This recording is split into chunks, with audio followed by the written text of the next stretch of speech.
What can I do? Wind into the sail. I can't. Ah, the wind shifted. Okay, stand.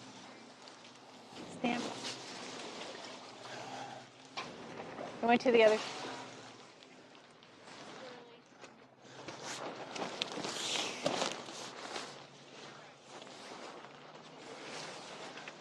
Yeah, and I can't do anything until it fills out.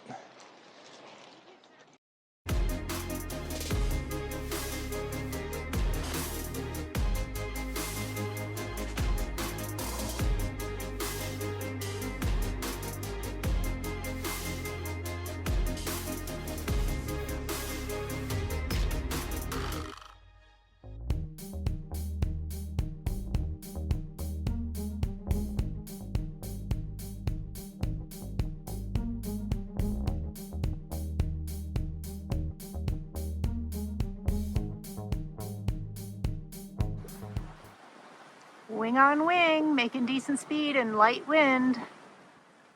Oh, we just did an 8-hour passage today. Are you ready to do a 30-day passage across the Atlantic? Oh, yes. Hey, no doing laundry. It's time to go snorkeling and visit the cave. I'm ready, waiting on a woman. Nah, I'm ready.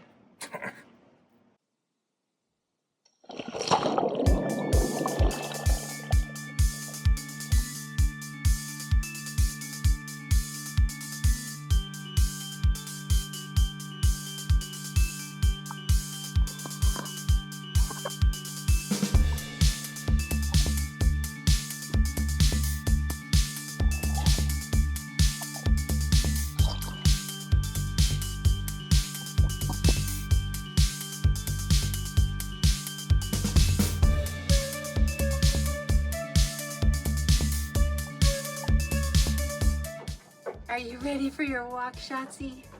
Yeah? You're so cute. Look at that little grin. Oh, so cute.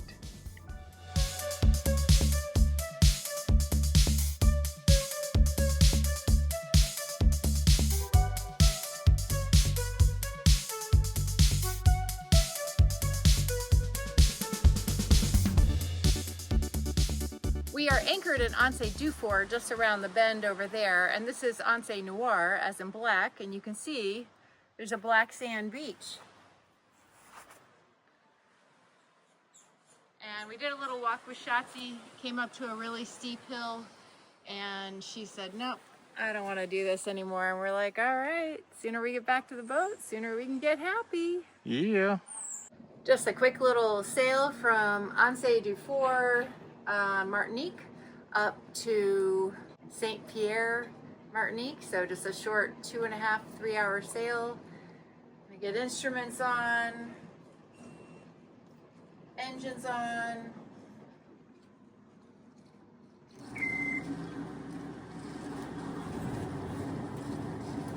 And we left our anchor thing on, so that's already on and ready to go.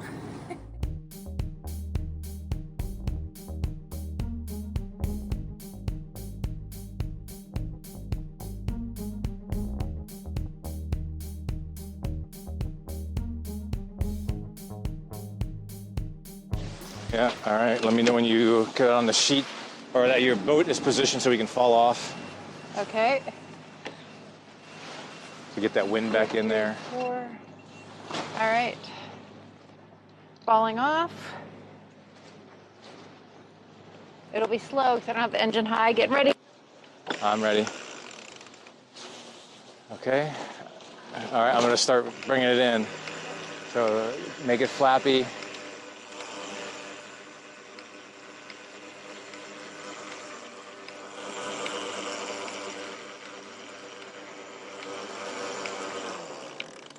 Let me get all this line out of my feet.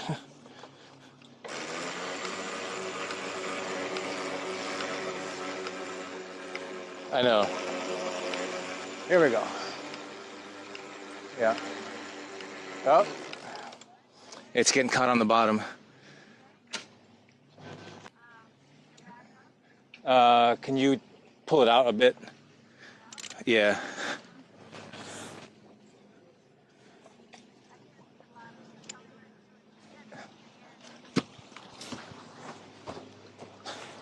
I don't know. Just stop where you're at. Okay, thank you. Yeah. Okay. If you can get wind back onto it. Go ahead and start reeling. It's too saggy. It's forward of the. Okay. But oh, I see. Okay. Yeah. It's wind shifted. Okay, we're gonna have to be fast. As soon as you can, start reeling it in. I left it kind of loose. I know, but I need it to puff out because. We have 3 knots of wind. Yeah. So I'm gonna have to put it in reverse to do this. I knew we should have done this before we passed that little point. Okay, let's, what are you, what can I do? Wind into the sail. I can't, the wind shifted. Okay, stand.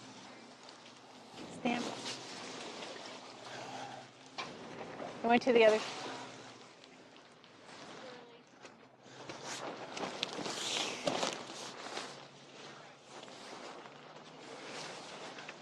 Yeah, and I can't do anything until that fills out. It's the top has started. What's happening is that because the bottom is so luffy. Here we go. Back on the sheet. Engage the too much so because.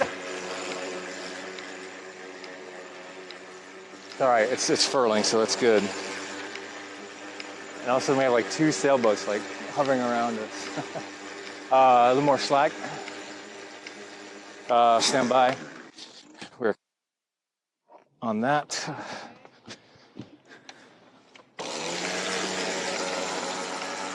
All right, now it's catching at the bottom, which it's supposed to at this point. More tension now, because we're getting to that big puffy part in the middle. No. Yeah, but you still have a big puff, but all right. Okay, that should be good. Do what you gotta do. All right, I'm gonna leave that on, and we are good.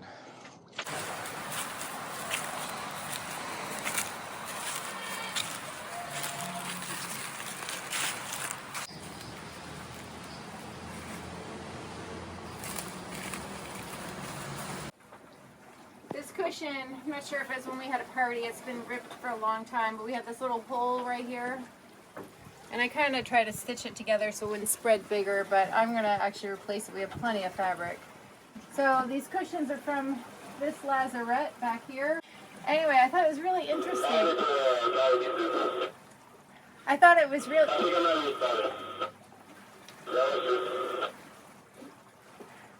really interesting because you have your normal cushion, and you can see the open cells, and then they put some batting on top that just gives it a nicer, softer feel.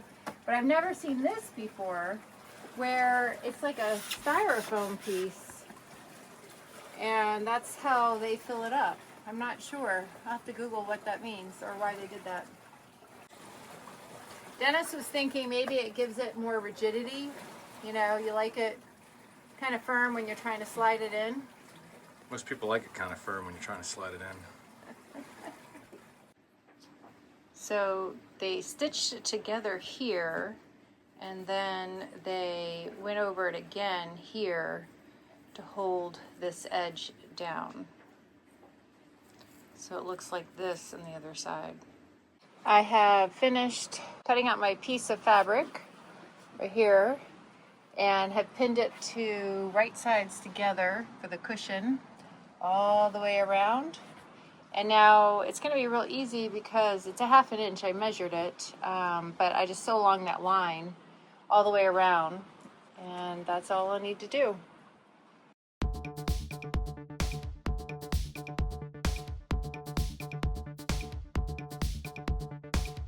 Now that that seam is done and it's all connected, all I do is take the seam and bind it to itself along this edge. So that's just doing a stitch all along here.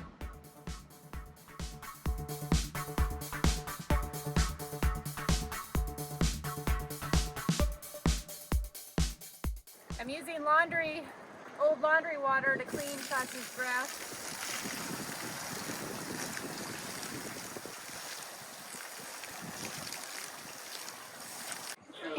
You're not gonna believe what I found! What'd you find? I was looking for the fabric to fix that one cushion with the hole, and I didn't find it.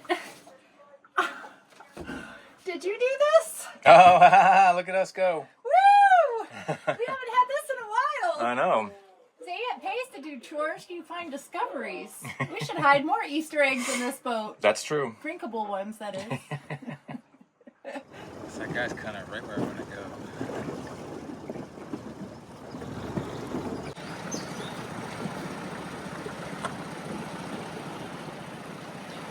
Yeah, you can come all the way up to Yeah. you're parallel with him. Yeah, I'm slowly coming up. All right. Love you, bye. Bye. Hey, Shitty. All right, see ya. All right. You got the radio? Oh, I don't. Just yell at me. I have to yell. I'll give you like 20 minutes or whatever.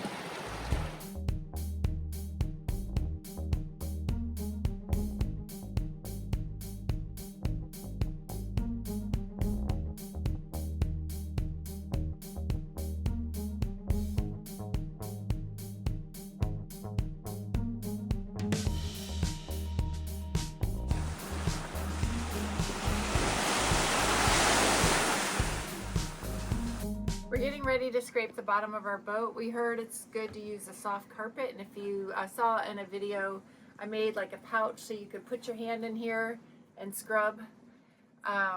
So we'll see how this works, and if that doesn't work, then we will go to a scraper and a scouring pad.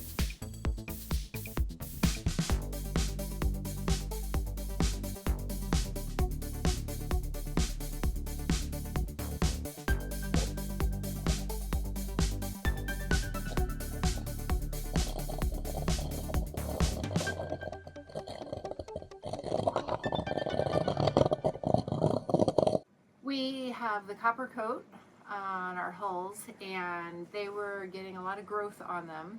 So we used the combination of the scraper. This worked best for getting the barnacles off, the big stuff, and then following up with the scouring pad to get the more fuzzy kind of brown growth off. Worked really well, but whew, it's tiring, and we both felt like our snorkel wasn't quite long enough, because when you're reaching down trying to get under the hull, all of a sudden you get your snorkel just filled up with water and you weren't expecting it. So it was a great project, definitely a good workout, and we're gonna hope our boat goes faster today. Unfortunately, we discovered while cleaning the bottom that we had more damage to our daggerboard. You can see the cuts, scratches, gouges along the backside. We know for sure we didn't hit the bottom, but our best guess is that we got caught on that fishing trap back in Île Pigeon in Guadeloupe, which wrapped around the daggerboard, causing the damage. Not much we can do unless we get a haul out, but if anyone has suggestions, we're open to those ideas. Thank you. We're about to head ashore to check out of Martinique. It's been great, but we need to start making our way north. Our family to visit in Guadeloupe, probably our favorite Caribbean island. And it's always an adventure when you go to do customs and immigration, but it's a French island, so it's super easy. You do everything on the website, and you don't do anything more until you're about to exit a French country. And they don't even stamp your passports, which is very interesting. The only reason you have to even go in person is when you leave a French island, because the other non-French islands do want to see your stamped paperwork, which is very important to have. And a lesson I've learned is don't hand the paperwork over to the person. They rifle through it because they'll start nitpicking stuff, which is the experience I had earlier in Saint Lucia. Just give them the papers that they need, because where else you've been is not what they need to know. And it's interesting how they'll tell you that other country did it wrong. And I'm like, we're at the mercy of whatever anyone tells us or gives to us. So it's always interesting.